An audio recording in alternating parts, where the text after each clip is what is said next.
Marcos 4:35, um dos itens da guia profética, ele diz assim, ó, o título é a manifestação da sobrenaturalidade de Deus. E aí diz, como uma resposta contra uma terrível invasão na igreja de ensinamentos humanistas anti-fé, quer violar os princípios fundamentais do mover do Espírito Santo e que estão roubando nossa confiança naquilo que Deus pode fazer por seus filhos com o seu poder infinito. Né? Então, o que quer dizer isso? Né? Que está tendo um mover tão grande dentro da igreja para arrancar a nossa fé. Que ele diz que está agindo como antifé, quer tirar a nossa fé, tirar a nossa confiança em Deus. Lembra ontem que o apóstolo falou do endemoniado dentro da igreja, né, que as pessoas possam ter demônio, mesmo estando dentro da igreja? Então, existem esses espíritos demoníacos. Uma vez eu fiz um curso e o pastor ele falava o seguinte, que a gente fica esperando o anticristo, né, que ele já está por vir, mas que o espírito de anticristo ele já age dentro da igreja. E como que ele age? O espírito de anticristo, ele age com fofoquinha, ele age com intrigas, com mensagens anônimas, com essas coisas todas ele vai agindo para quê? Ele vai tirando a fé. Sabe por quê? Porque você está assim, pô, eu vim do mundo lá, já tinha uma fofoca, já era fofoqueiro, eu já recebia mensagem, todo já falava isso, tudo já falava aquilo, agora eu estou aqui dentro da igreja e acontece isso, então vou sair, né? Tudo a mesma coisa, né? Não é assim? Eu estou falando isso porque quando eu entrei na igreja, eu pensei isso, e quase desisti do ministério por causa disso, né? E é isso que o inimigo tenta, é o espírito de anticristo que vai atuando, não é o anticristo, mas é o espírito dele que vai germinando com coisinhas poucas. Eu estava falando com umas pessoas esse dia, que nós ficamos esperando o inimigo, o anticristo, ele vir, né, já com o garfinho, chifrinho, com o rabinho, mas ele não vem assim, ele vem com coisinhas boas. Olha Daniel, para Daniel foi oferecido o melhor prato, e ele não aceitou. Então o inimigo ele vem também, você imagina algo bom, ele vem com aquilo que você imagina, ele não pode ler, você imaginou, mas você fala, né? E aí ele pega e vai trazer para você. E você ainda acha que é de Deus. Então é dessa forma que ele age dentro da igreja e age nas nossas vidas. E nós vamos cair. E depois as coisas não acontecem, nós culpamos quem? Primeiro, os pastores, os apóstolos, o louvor da igreja, tudo que é da igreja nós começamos a culpar. Aí depois começamos a culpar a Deus. E a nossa fé vai abalando, a nossa fé vai diminuindo, vai tirando toda a nossa confiança em Deus. Aí o poder de Deus não age, o mover do Espírito Santo não age dentro da igreja, não age nas nossas vidas, e nós acabamos perdendo a bênção. Amém? Então nós temos que ter a nossa confiança, a nossa fé em Deus.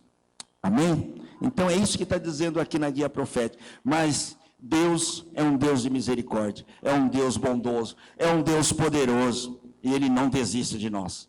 Embora nós desistimos dele, mas Ele não desiste de nós. Outro dia eu estava olhando, eu sempre gostava dessa frase quando eu não era evangélico ainda, que eu mandava cartãozinho para as pessoas, eu falava assim, né? Eu sempre usava isso, colocava no cartão de Natal.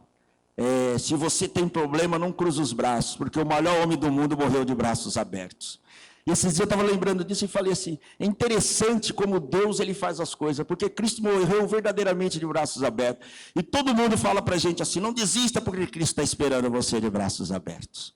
Até para morrer, ele morreu de braços abertos. Não morreu lá, cruzado os braços, na preguiça, como muitos de nós às vezes estamos, né? E eu estava até conversando com a pastora André, a pastora Oendo, né, que ela estava ministrando aqui no sábado, e ela estava falando que os milagres vêm na sinagoga. Eu estava olhando a maioria dos milagres aqui, e coincidentemente o apóstolo ontem falou das sinagogas também. Se você olhar a maioria desses milagres, aconteceu aonde? Na sinagoga. Sabe o que quer dizer isso? A sinagoga era a igreja, nós já falamos isso aqui do passado. Se você ficar em casa lá, esperando, vendo pela internet só, eu oro em casa, eu li a Bíblia em casa e não vem na igreja, você não vai receber um milagre. Não estou dizendo que você não vai ser salvo, você pode até ser salvo, mas você não vai viver o milagre. E uma das promessas de Deus é a gente viver uma vida abundante aqui na terra. Então nós temos que estar aonde para receber isso? Na igreja. É onde nós nos alimentamos. Você quer aprender a estudar? Quer aprender a ler e escrever? Você vai aonde? Na escola. Você quer comida? Você vai aonde? No mercado. Se bem que hoje nas escolas, né? Aprende tantas coisas, né? Não é por causa das professoras, não, tá? Não me olhem assim. Já ficaram assim, ó. Então a gente tem que vir na igreja. Se nós queremos algo de Deus, queremos poder, queremos milagres, é na igreja que você encontra. Mas na igreja não é no pastor, não é nos irmãos, não. Isso ajuda. É porque Deus está aqui. Amém? Olha o que diz esta palavra aqui, Marcos 4:35. Eu creio que vai de encontro a muitas situações que nós estamos passando. Diz assim: naquele dia, sendo já tarde, disse-lhe Jesus: passamos para a outra margem. Deixando a multidão, eles o levaram consigo. Assim como estava no barco, havia também com ele outros barquinhos. Ora, levantou-se grande temporal de vento, e as ondas se arremessavam contra o barco, de modo que já estava a encher-se. Jesus estava na popa dormindo, sobre uma almofada. Os discípulos o despertaram, dizendo: Mestre, não se te dá que pereçamos? Ele, despertando, repreendeu o vento e disse ao mar: cala-te, aquieta-te. Então o vento se aquietou e houve uma grande bonança. E ele disse aos discípulos: por que sois tão tímidos? Ainda não tendes fé? Eles sentiram grande temor e diziam uns aos outros: quem é este que até o vento e o mar lhe obedecem? Amém? Olha um detalhe aqui, não houve uma bonança, houve uma grande bonança. Jesus, ele não faz qualquer coisa. Quando ele faz, são coisas grandes. Amém? E aqui, falar algo do Mar da Galileia, né? Mas se vocês quiserem saber mais do Mar da Galileia, pergunte para o Fagner. Não é porque ele sabe, não, é porque ele é o responsável aí pelas inscrições da caravana. Aí você vai para Israel e você vai conhecer o Mar da Galileia, vai ter a oportunidade de navegar no Mar da Galileia. Amém? Mas o Mar da Galileia, na verdade, ele é um grande lago. E cercado por um anel de montanhas, né? E foi cientificamente provado que esta posição geográfica e única é diretamente responsável pelas tempestades que varrem o lago durante as últimas horas do dia. E essa condição ainda existe até os dias de hoje. Só que os pescadores locais, eles conhecem, eles exercem muita cautela quando eles estão no mar. Talvez eles não saiam nesse horário, né? Eles já conhecem mais ou menos, né? Como quem já foi em Maceió sabe, né? A gente chega de manhã lá, o cara fala assim, ó, hoje dá para você ir na piscina natural, amanhã não dá. E você fica lá, pô, o mar está tão calminho, como que não dá? Não dá 10 minutos, vem aquele vento, o mar fica alto. Agora, quando ele fala que dá para você pode ir, que é tranquilo, né? Então, os pescadores aqui também têm esse mesmo conhecimento. Mas o mais interessante desse texto que nós lemos é a forma como Jesus trata essa situação. Ao ser acordado pelos discípulos, ele não se colocou numa situação de racionalizar a situação em busca de meios para tirar eles dali. Tanto é que ele estava até numa almofadona lá, sossegadão, dormindo, né? Mas ele repreendeu o mar e as ondas, que se acalmaram. Tamanha era a autoridade de Jesus, que o mar e o vento obedeceram. Não é simples. Jesus precisou ficar lá gritando, precisou ficar lá esbraguejando, colocando a mão, sai, cai, acalma-te, aquieta-te. E as coisas aconteceram. O vento e o mar lhe obedeceram. Será se a gente chegar perante Jesus e pedir algo, será que vai ser tão difícil assim? E eu te pergunto, como que você agiria em meio à tempestade da vida? A tempestade da tua vida aí, qualquer área que você esteja passando aí, como que você agiria? Se você iria falar, Jesus está dormindo, o senhor não liga para mim, o senhor esquece de mim, o pastor fala para mim na igreja, eu estou lá na igreja, a campanha 12 dias, eu vou 13, 14 dias, a igreja está fechada, mas eu fico lá esperando, diz que tinha que ir na igreja, eu estou lá, e agora eu estou no meio da tempestade. Como é que você agiria? Você começaria Falar que Jesus não liga para você, não olha para você, que Deus não existe, que o pastor só fala besteira, que a Bíblia, o que a Bíblia fala foi para aquela época, não é para hoje. Como que você agiria em meio a essas tempestades? Olha como os discípulos agiram andando com Jesus.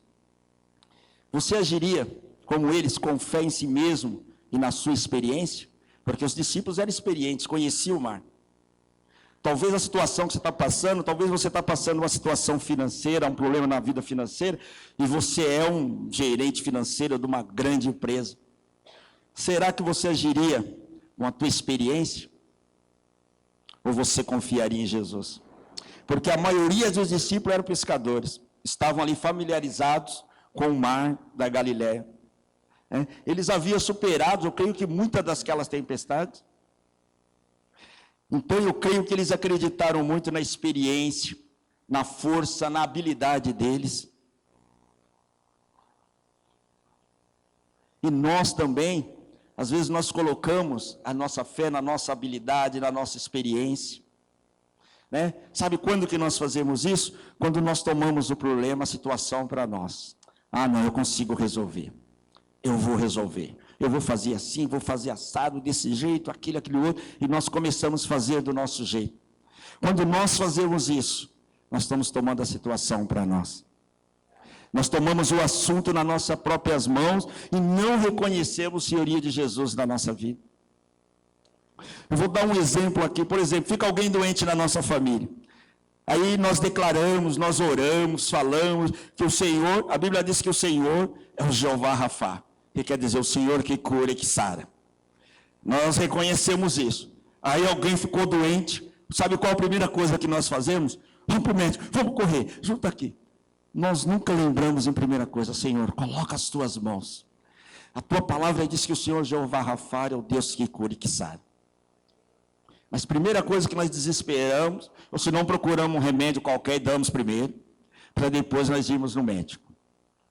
Não é assim que nós fazemos? Não estou dizendo que não devemos ir para o médico, até devemos ir, mas você ora, é capaz de você chegar no médico lá, a pessoa já está curada. Ou se não, você vai chegar lá, Deus vai preparar tudo para você, quando você chegar, você vai ser o primeiro a ser atendido. O médico vai descobrir qual é o problema, vai receitar o remédio certo e correto. Você não vai ficar lá esperando. Sabe por quê? Isso por causa da oração que você fez antes. O que você fez? Senhor, o Senhor é o Senhor da minha vida. Você está reconhecendo a senhoria de Jesus na tua vida. Mas nós, geralmente, nós fazemos tudo. Aí quando não tem mais jeito, aí nós recorremos para Jesus. Mas se nós fizermos ao contrário, primeiro vamos a Jesus. É lógico que nós temos que ir no médico. É lógico que nós precisamos, mesmo sendo um expert na área financeira, se precisarmos, devemos reconhecer alguém que entende mais que a gente. Mas se nós recorrermos primeiro a Jesus, Ele vai dar as estratégias de como agirmos. Amém? E nós ficamos desesperados, às vezes esquecemos até de atender o doente, porque você começa a ligar para um, o que eu dou? Está com dor de cabeça. Aí o outro fala, não sei nem se existe mais Novalgina, agora é paracetamol. Aí o outro fala, eu tomei um Dorflex, foi melhor. Você liga para a sogra, depois liga para a mãe, aí liga para a madrinha, liga não sei para quê, e o menino lá doente. E você ligando para um e para outro. Aí depois de tudo isso, todo mundo falou, você falou, não, acho que é melhor levar no médico, cada um falou uma coisa, e já passou um tempão. Agora, quando você vai para Jesus, Jesus vai falar para você, olha, não precisa ir no médico porque eu estou cuidando. Ou senão vai falar, leva, já preparei. Tira até o trânsito, tira tudo. Então nós temos que recorrer ao senhorio de Jesus. Não usar das nossas experiências, as nossas forças. Não quero dizer que Jesus não vai falar, faz isso, aí você vai recorrer à tua experiência. Mas primeiro você consultou o Deus Todo-Poderoso. Amém? Sabe uma outra forma que nós agimos? Com medo e pânico. Quando nós colocamos a fé em nós mesmos, isso se torna muito perigoso. Porque nós começamos a entrar em pânico quando confrontamos as situações. Nós estamos enfrentando uma certa situação, aí vem o medo, vem o pânico, e a gente fica desesperado. Não sabe o que faz. E sabe o que acontece com essa situação? A situação foge, o controle foge das nossas mãos. né? Quando nós entramos em pânico e nós colocamos a nossa fé tudo no pânico, transferimos tudo para Ele e começamos, sabe, a fazer o quê? A culpar os outros. Também, mãe, a senhora mandou dar o remédio para ele, ó, deu o remédio e piorou. Agora ele estava com dor de cabeça, ficou com dor no estômago, porque ele não podia tomar esse remédio. Começamos a transferir. Se eu tivesse ouvido a minha sogra, acho que era melhor, não sei o que, a senhora é que é culpada. Começa até a defender a sogra, né? Amém? Então, nós ficamos assim. Foi isso que os discípulos fizeram, né? Olha o que eles falaram para Jesus. Não te importa que pereçamos? Né? Estava lá todo com medo, com Jesus no barco. Não te importa que pereçamos? Quer dizer, eles transferiram a culpa para Jesus. Jesus que era culpado do barco, já está se enchendo de água. E nós fazemos a mesma coisa. Ficamos com medo, entramos em pânico, nós começamos a jogar a culpa em todo mundo. Ah, você que é culpado, você pediu para mim fazer isso. Ah, se não fosse você, se você não tivesse me dado essa ideia, seria diferente. Aí começamos a culpar um e outro. Porque quando nós buscamos a Jesus primeiro, Ele nos traz a paz, Ele nos traz o refrigério. E nós vamos ser conscientes no nosso agir e no nosso pensar. E um outro ponto, nós não reconhecemos a Jesus. Você age com a tua fé, confia em si. Você fica com medo porque você confia em si e não resolveu nada. E aí você já não reconhece mais Jesus. Olha a pergunta deles, quem é esse? Quando Jesus acalmou o mar, que tudo é quietude, quem é esse que até o vento e o mar lhe obedecem? Já não sabe nem mais quem é Jesus. Não conhece, não reconhece mais o poder de Jesus sobre a vida dele. Os discípulos ali demonstraram que ele não sabia que Jesus era maior do que um rabino, maior do que um profeta, que era o Filho de Deus que foi enviado. Aquele que veio a esse mundo, que foi morto, crucificado, que ressuscitou ao terceiro dia. Que estava ali todo o tempo com eles, andando com eles, fazendo milagre, eles vendo as coisas, já tinha acalmado o mar e tudo, eles ainda estavam ali espantados, sem reconhecer quem era Jesus. E isso muitas vezes acontece conosco. Jesus, ele faz algo na nossa vida. Ó, eu fui promovido porque eu sou bom, eu sou o cara. Sem reconhecer, olha, glória a Deus, Jesus tocou lá. Jesus me deu sabedoria, me deu inteligência, eu consegui resolver os problemas e agora eu fui promovido. Mas não. Ah, eu tive um aumento, mas eu tive um aumento porque todo mundo teve. Sabe, você tem que falar o contrário, eu tive um aumento na empresa. Todo mundo teve um aumento por minha causa, porque eu sou filho de Deus. Deus olhou para mim, me deu um aumento, e por minha causa aqueles que estão à minha volta também foi abençoado. Sabe o que é isso? É você reconhecer o senhorio de Jesus na tua vida. Mas quando você fala, eu sou bom, ou todo mundo teve também, eu também vou ter. Não, todo mundo teve porque eu tive. Todo mundo foi abençoado por minha causa, porque Deus olhou para mim. E a palavra de Deus, ela diz que a bênção ela vai nos alcançar e aqueles que estão à nossa volta. Então os outros estão sendo abençoados por tua causa. Quando nós começarmos a reconhecer isso em nossas vidas, o senhorio de Jesus, os milagres também acontecem.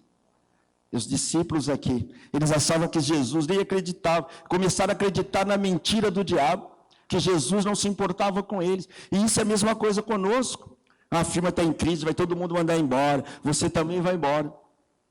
Mas Jesus, e Deus nem falou com você, e se Deus está te mandando embora de uma empresa, se Ele está fechando uma porta, você tem que chegar para o teu amigo que está com medo e falar assim, olha, Deus pode fechar essa porta para mim, porque foi Ele que me colocou aqui, só Ele que pode me tirar. Mas se Ele está fechando uma porta, é porque Ele vai abrir uma porta melhor. Olha a diferença. É você estar reconhecendo o senhorio de Jesus na sua vida. Não como os discípulos, Ele não se importa comigo, Ele não se importa que nós estamos perecendo. Jesus não está ligando, está a maior crise, eu estou aqui, Ele me colocou aqui, agora vai me tirar daqui. De repente, amado, tem a maior crise, vai todo mundo embora e você fica lá e você vai ser o diretor da empresa. A coisa vai mudar. Quantas pessoas tiveram oportunidade em meio à crise? Você tem que perceber isso. Talvez no meio da crise que você vai ter a oportunidade de você crescer. Amém? E a maioria dos cristãos conhece Cristo apenas de ouvir os outros falarem. A maioria não tem desfrutado de experiências com Deus. Amado, ouvir testemunho dos outros é muito bom, edifica.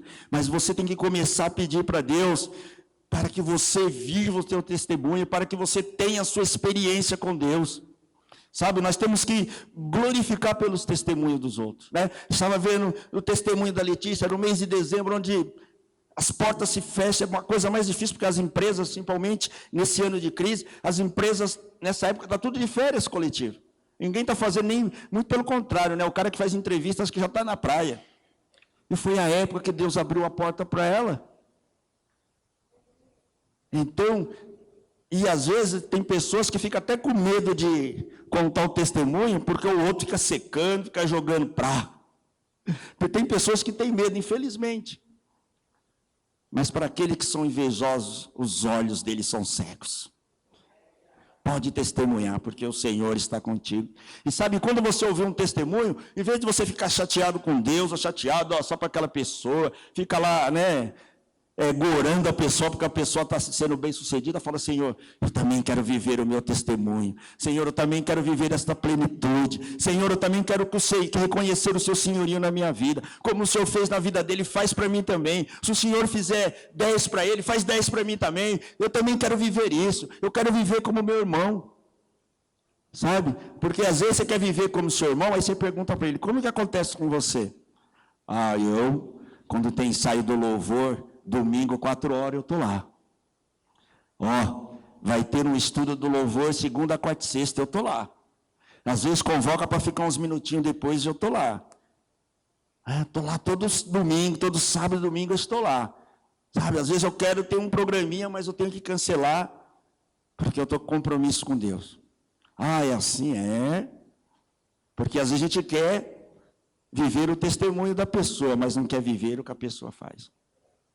E eu falava isso quando eu bebia, né? Que o pessoal falava assim: mas você já ficou de fogo? Eu falei: mas você não vê a pinga ruim que eu bebi lá. Por isso que eu fico de fogo, porque a pinga era muito ruim. Tinha uns caras que pegavam tinha uns barrilzinhos, né? Então toda a sobra de pinga eles iam colocando naquele barrilzinho. E todo mundo que tomava falava: essa pinga é boa, mas era tudo o resto de pinga. Então você tomava uma só, você já ficava doidão. Então a gente já sabia que ficava doidão, já tomava aquela que precisava gastar muito, né? Geralmente quando você estava duro, você já ia naquela, nada melhor aí. Aí o cara: você já ficou de fogo? Já. Mas você não sabe a pinga ruim que eu tomei lá, por isso que eu fiquei de fogo. Você está vendo o meu testemunho, mas você não sabe a tempestade que eu tive que enfrentar.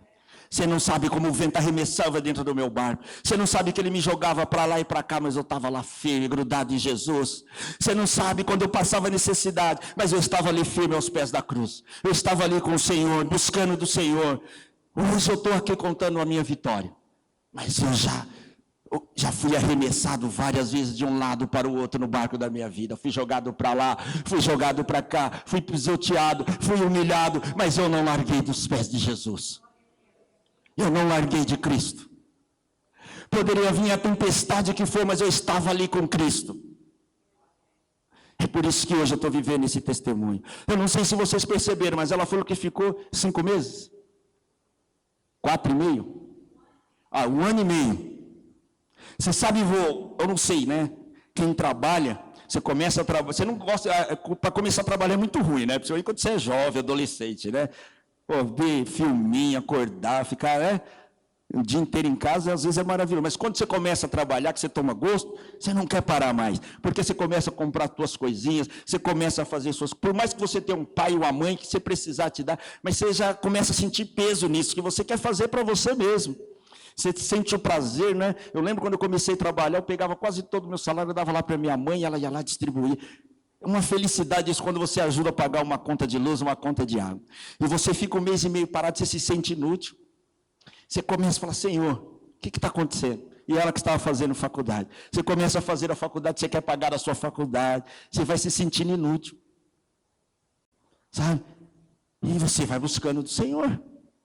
Agora as pessoas quando vê, não sabem qual a tempestade que nós passamos. Né? O que Deus... E às vezes... As pessoas até acham, né, que por você às vezes estar muito na igreja, você está andando muito com pastores, com apóstolo, você fazer as coisas na igreja, tudo você acha que você é puxa-saco, você é isso e aquilo. Mas eu não ligo muito para isso, não. Porque o chamado é do Senhor. E aquele que Ele pedir para eu fazer, eu faço independente do que acham ou que deixam de achar. Né? A gente está na presença do Senhor. E quando você está na presença do Senhor, eu vou te dar uma palavra de alívio bem grande assim para você, para que você não desista. O seu barco vai enfrentar muita tempestade. Mas muita tempestade. Você pode ter certeza disso. Você vai sair de uma tempestade hoje. Sabe? Você vai sair de uma tempestade e falar, oh, que legal, que alívio. Aí você dormiu, quando você acordou já vem outra. Você já enfrentou onda? É a mesma coisa. Você sai de uma, vem aquela bonancinha. Aí vem outra. E vai ser assim, enquanto você estiver aqui na terra. Mas se Jesus estiver no teu barco, você reconhecer o senhorio de Jesus na tua vida, você vai passar a tempestade cantando louvores, dando glória a Deus. Amém? Os discípulos acreditavam que Jesus não se importava com ele. E nós também somos propensos a isso, acreditar nessas mentiras do diabo. Mas se você conhecer a Deus pessoalmente, você ter intimidade com Deus, você vai ver o que vai acontecer. Você precisa buscar intimidade com Deus. Intimidade com Deus, ela não ocorre da noite para o dia. É um processo longo na tua vida. Cada dia que você está mais próximo de Deus, mais você tem que buscar de Deus. E você vai aprendendo a se relacionar com Deus todos os dias. Você vai se relacionando, você vai ficando próximo de Deus. Você vai ter intimidade com Deus. E quando vier essa tempestade para você, vai ser uma enxurradinha. O pessoal vai olhar e falar, nossa, olha lá. Olha o Rogério, é a tempestade que ele está passando, mas parece que ele está dando risada. É porque Jesus está no barco. É porque Jesus está com você. Sabe, Ítalo, quando você estiver lá triste, quando você estiver pensando, está todo mundo contra mim, Jesus está segurando na tua mão. Pode estar todo mundo contra você, mas Jesus está te segurando na mão, está te levando. Quando o pessoal pensa que você está tombando, está cambaleando, mas é Jesus que está te levando. Você pode perder uma batalha, mas você não perdeu a guerra. Batalha na tua vida, ela vai ser várias batalhas. Mas para você vencer uma guerra, você precisa vencer várias batalhas. Então acredite que Jesus está no teu barco, não largue de Jesus. Talvez o teu pai, a tua mãe, tua esposa, teu esposo, teu filho pode te largar. Mas Jesus nunca vai te abandonar.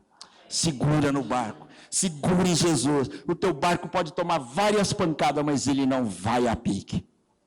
E olha o que a Bíblia diz, depois da tempestade veio uma grande bonança, não foi uma pequena, não foi grande, quer dizer, uma grande bênção, um grande milagre vai vir sobre a tua vida. É isso que Jesus tem para você. E Deus, nesse mês de setembro, que está representando o dia de hoje, Ele quer ter mais intimidade com você. Chama Ele com fé, chame Ele com fé, para estar contigo no meio da tempestade. Reconheça o poderio de Jesus na tua vida. Sabe, quando você reconhecer esse senhorio, todo medo, todo pânico, vão embora no nome de Jesus. E vai vir uma grande bonança na sua vida. Sabe? Vai vir uma grande bonança. Não tenha medo. Não tenha medo, por mais experiência, por maior que seja a experiência que você esteja passando agora, talvez você está pensando assim, pô, então desde o dia primeiro aqui falando de milagres de Jesus, já falaram vários milagres de Jesus, nada tem mudado na minha vida. Sabe o que está acontecendo? Você está passando no barco agora, e Jesus está lá dormindo, Ele está olhando para você, Ele está prestando atenção. Será que o Júnior está confiando em mim? Será que o Cláudio está confiando em mim? Será que a Ana Cleusa está confiando em mim? Será que o Beto tem confiado em mim? Será que o Pedro tem confiado em mim? Jesus está lá olhando. Será que o pastor Wendel, será que todos nós temos confiado nele? Ele está lá, dormindo. Mas ele está dormindo só aos nossos olhos. Mas ele está com os olhos atentos em tudo. Ele está prestando atenção. Se você no meio dessa tempestade que você está passando, nessa dificuldade que você está passando, se você realmente tem confiado nele, se você tem confiado nele, fique de pé agora e vamos orar. E você vai colocar toda essa dificuldade, todo esse problema diante do altar de Deus. Não há impossível para Jesus, não há impossível para Jesus. A maior dificuldade que Jesus enfrentou aos nossos olhos foi aquela cruz, e ele saiu vencedor. Ele venceu até a morte, que era a última coisa que o diabo falou que ele não ia vencer, que o diabo comemorou, mas Jesus venceu até a morte. Será que Jesus não pode vencer esse problema que você tem passando, essa dificuldade que você está passando, esse milagre que você tem clamado há tanto tempo? Será que Jesus não pode sair vencedor contigo nesta situação? Será que Jesus não pode derrotar o inimigo e você desfrutar dos milagres de Deus nessa situação? Pai querido e Pai amado, em nome de Jesus, ó Pai, coloco diante do teu altar cada um aqui, Senhor. Que o Senhor, ó Deus, possa tocar sobre o coração, sobre a mente de cada um, Senhor. E o Senhor vir arrancar e tirar toda dúvida, todo medo, todo pânico, Senhor. Toda cegueira espiritual, a qual não tenha enxergado de Ti, não tenha enxergado a Tua presença, seja mandado para o abismo em nome de Jesus. Ó Deus querido e Deus amado, que cada um aqui possa vir reconhecer a Ti como Senhor e Salvador de suas vidas, como Deus poderoso, como Deus maravilhoso, aquele que tem todo o poder. Que cada um aqui possa mandar embora todo medo, possa mandar embora todo o pânico. Ó Senhor, em nome de Jesus, ó Pai, que cada um aqui possa mandar embora todo o seu conhecimento, toda a sua experiência, e depositar tudo diante da Tua presença, Senhor.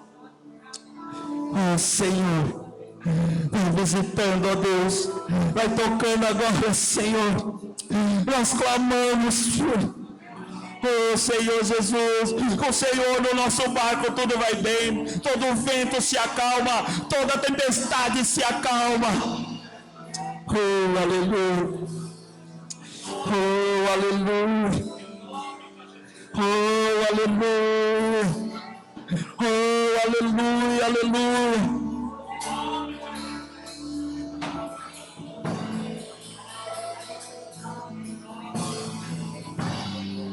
Oh, aleluia. Oh, aleluia. Balancheiro canta-las. Balancheiro canta-las.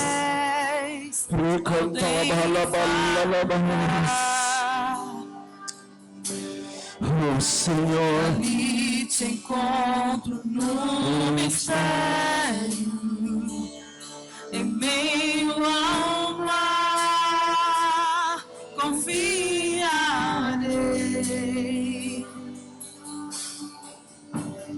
ao teu nome clamarei, e além das ondas olharei, chamar crescer, somente em ti descansarei, pois eu sou teu, e tu és teu. o Senhor é Tu. Tu és do Senhor, aleluia. Ore canta labas, serebala xerebas, ore canta labas, serebala xere canta labas, ore bala xerebas.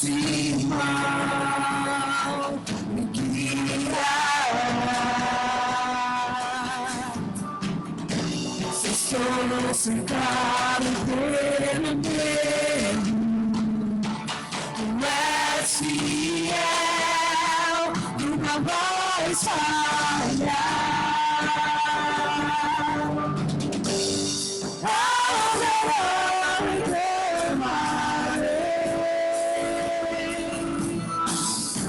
e além das ondas olharei, chamar crescer, somente em ti descansarei, pois eu sou teu, e tu és teu.